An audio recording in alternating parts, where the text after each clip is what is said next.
लिङ्गाष्टकम्। ब्रह्ममुरारिसुरार्चितलिङ्गं निर्मलभाषितशोभितलिङ्गं जन्मजदुःखविनाशकलिङ्गं तत्प्रणमामि सदा शिवलिङ्गम्। देवमुनिप्रवरार्चितलिङ्गं कामदहनकरुणाकरलिङ्गम् रावणदर्पविनाशनलिङ्गं तत्प्रणमामि सदा शिवलिङ्गम्। सर्वसुगन्धिसुलेपितलिङ्गं बुद्धिविवर्धनकारणलिङ्गम् सिद्धसुरासुरवन्दितलिङ्गं तत्प्रणमामि सदा शिवलिङ्गम्। कनकमहामणिभूषितलिङ्गं पनिपतिवेष्टितशोभितलिङ्गं दक्षसुयज्ञविनाशनलिङ्गं तत्प्रणमामि सदा शिवलिङ्गम्। कुङ्कुमचन्दनलेपितलिङ्गं पङ्कजहारसुशोभितलिङ्गं सञ्चितपापविनाशनलिङ्गं तत्प्रणमामि सदा शिवलिङ्गम्। देवगणार्चितसेवितलिङ्गं भावैर्भक्तिभिरेव च लिङ्गम् दिनकरकोटिप्रभाकरलिङ्गं तत्प्रणमामि सदा शिवलिङ्गम्। अष्टदलोपरिवेष्टितलिङ्गं सर्वसमुद्भवकारणलिङ्गम् अष्टदरिद्रविनाशनलिङ्गं तत्प्रणमामि सदा शिवलिङ्गम्। सुरगुरुसुरवरपूजितलिङ्गं सुरवनपुष्पसदार्चितलिङ्गं परमपदं परमात्मकलिङ्गं तत्प्रणमामि सदा शिवलिङ्गम्। परमपदं परमात्मकलिङ्गं तत्प्रणमामि सदा शिवलिङ्गम्। लिङ्गाष्टकमिदं पुण्यं यः पठेत् शिवसन्निधौ शिवलोकमवाप्नोति शिवेन सह मोदते। सौराष्ट्रे सोमनाथं च श्रीशैले मल्लिकार्जुनम् उज्जयिन्यां महाकालम् ओङ्कारं अमलेश्वरम् परल्यां वैद्यनाथं च ढाकिन्यां भीमशङ्करम् सेतुबन्धे तु रामेशं नागेशं दारुकावने। ॐ नमः शिवाय ॐ नमः शिवाय ॐ नमः शिवाय। वाराणस्यां तु विश्वेशं त्र्यम्बकं गौतमीतटे हिमालये तु केदारं गृष्मेशं च विशालके। एतानि ज्योतिर्लिङ्गानि सायं प्रातः पठेन्नरः सप्तजन्मकृतं पापं स्मरेण विनश्यति। एतानि ज्योतिर्लिङ्गानि सायं प्रातः पठेन्नरः सप्तजन्मकृतं पापं स्मरेण विनश्यति। इति 12 ज्योतिर्लिङ्गम् स्मरणं सम्पूर्णम्। ॐ नमः शिवाय। ॐ नमः शिवाय। मृत्युञ्जय महामन्त्रम्। ॐ त्र्यम्बकं यजामहे सुगन्धिं पुष्टिवर्धनम् उर्वारुकमिव बन्धनान् मृत्योर्मुक्षीयमामृतात्।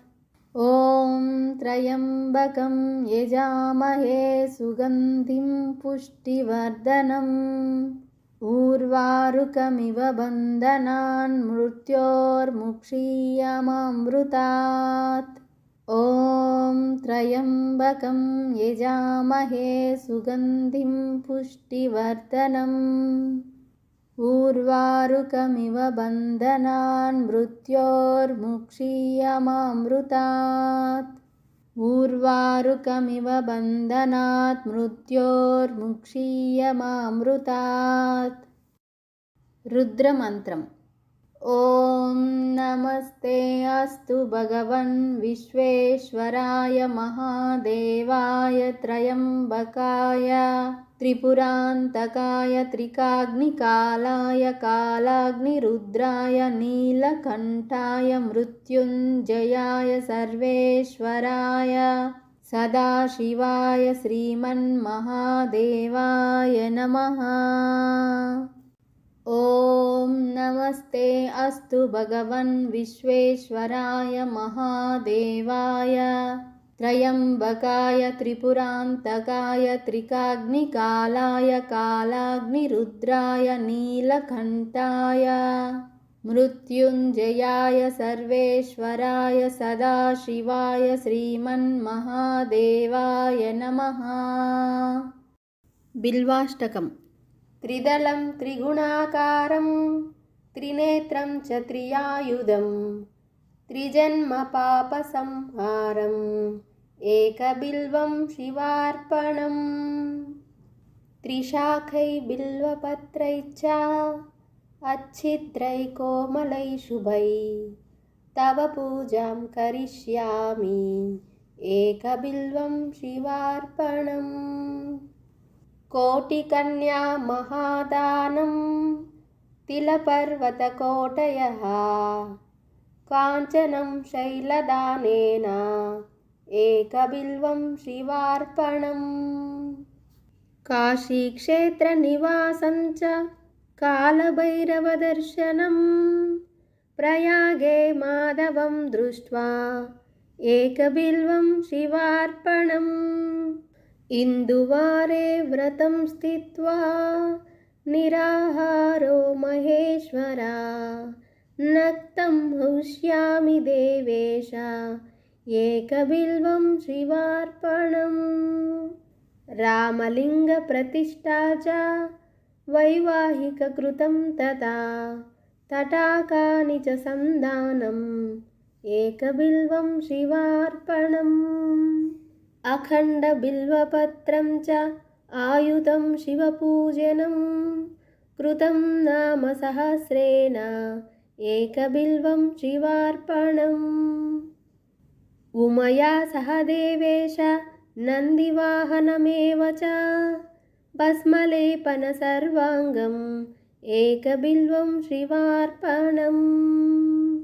सालग्रामेषु विप्राणं तटाकं दशकूपयोः यज्ञकोटिसहस्रस्य एकबिल्वं शिवार्पणम्। दन्तिकोटिसहस्रेषु अश्वमेधशतक्रतौ च कोटिकन्या महादानम् एकबिल्वं शिवार्पणम्। बिल्वाणां दर्शनं पुण्यं स्पर्शनं पापनाशनम् अघोरपापसंहारम् एकबिल्वं शिवार्पणम्। सहस्रवेदपाठेषु ब्रह्मस्थापनमुच्यते अनेकव्रतकोटीनाम् एकबिल्वं शिवार्पणम्। अन्नदानसहस्रेषु सहस्रोपनयनं तदा अनेकजन्मपापानि एकबिल्वं शिवार्पणम्। बिल्वाष्टकमिदं पुण्यं यः पठेत् शिवसन्निधौ शिवलोकमवाप्नोति एकबिल्वं शिवार्पणम्।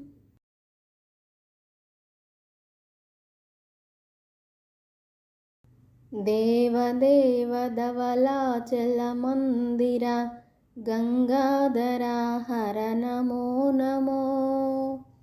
दैवतलोकसुधाम्बुधिमकर लोकशुभङ्कर नमो नमो। देवदेव धवलाचलमन्दिर गङ्गाधरा हर नमो नमो। दैवतलोकसुधाम्बुधिमकर लोकशुभङ्कर नमो नमो। पालितकिङ्कर भवनाशङ्कर शङ्करपुरहर नमो नमो। हालाहलधर शूलायुधकर शैलसुतावर नमो नमो। पालितकिङ्कर भवनाशङ्कर शङ्करपुरहर नमो नमो।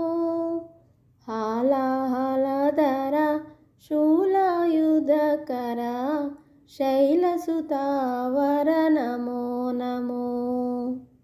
देवदेव धवलाचलमन्दिर गङ्गाधर हर नमो नमो। दैवतलोकसुधाम्बुधिमकर लोकशुभङ्कर नमो नमो। दुरितविमोचन पालविलोचन परमदयाकर नमो नमो। करिचर्माम्बर चन्द्रकलाधर साम्बदिगम्बर नमो नमो। दुरितविमोचन पालविलोचन परमदयाकर नमो नमो। करिचर्माम्बर चन्द्रकलाधर साम्बदिगम्बर नमो नमो। देवदेव धवलाचलमन्दिर गङ्गाधर हर नमो नमो। दैवतलोकसुधाम्बुधिमकर लोकशुभङ्कर नमो नमो। नमो नमो नमो नमो नमो नमो नमो नमो। नारायण हरि नमो नमो। नारायण हरि नमो नमो। नारायण हरि नारायण हरि नमो नमो। नारद हृदय विहारी नमो। नारद हृदय विहारी नमो। नारायण हरि नमो नमो। पंकजनयना पन्नगशयना पंकजनयना पन्नगशयना शंकर विनुता नमो नमो। शंकर विनुता नमो नमो। नारायण हरि नमो नमो। नारायण हरि नमो नमो। देवराजसेव्यमानपावनाङ्घ्रिपङ्कजं व्यालयज्ञसूत्रमिन्दुशेखरं कृपाकरम्। नारदादियोगिवृन्दवन्दितं दिगम्बरं काशिकापुरादिनाथकालभैरवं भजे। भानुकोटिभास्वरं भवब्धितारकं परं नीलकण्ठमीप्सितार्थदायकं त्रिलोचनम्। कालकालमम्बुजाक्षमक्षशूलमक्षरं काशिकापुरादिनाथकालभैरवं भजे। शूलटङ्कपाशदण्डपाणिमादिकारणं शामकायमादिदेवमक्षरं निरामयम् भीमविक्रमं प्रभुं विचित्रताण्डवप्रियं काशिकापुरादिनादकालभैरवं भजे भुक्तिमुक्तिदायकं प्रशस्तचारुविग्रहं भक्तवत्सलं स्थिरं समस्तलोकविग्रहम् निक्विणन्मनोज्ञहेमकिङ्किणीलसत्कटीं काशिकापुरादिनादकालभैरवं भजे धर्मसेतुपालकं त्वधर्ममार्गनाशकं कर्मपाशमोचकं सुशर्मदायकं विभुम् स्वर्णवर्णकेशपाशशोभिताङ्गनिर्मलं काशिकापुरादिनादकालभैरवं भजे रत्नपादुकाप्रभाभिरामपादयुग्मकं नित्यमद्वितीयमिष्टदैवतं निरञ्जनं मृत्युदर्पनाशनं करालदंष्ट्रभूषणं काशिकापुरादिनादकालभैरवं भजे अट्टहासभिन्नपद्मजाण्डकोशसन्ततिं दृष्टिपातनष्टपापजालमुग्रशासनम् अष्टसिद्धिदायकं कपालिमालिकाधरं काशिकापुरादिनादकालभैरवं भजे भूतसङ्गनायकं विशालकीर्तिदायकं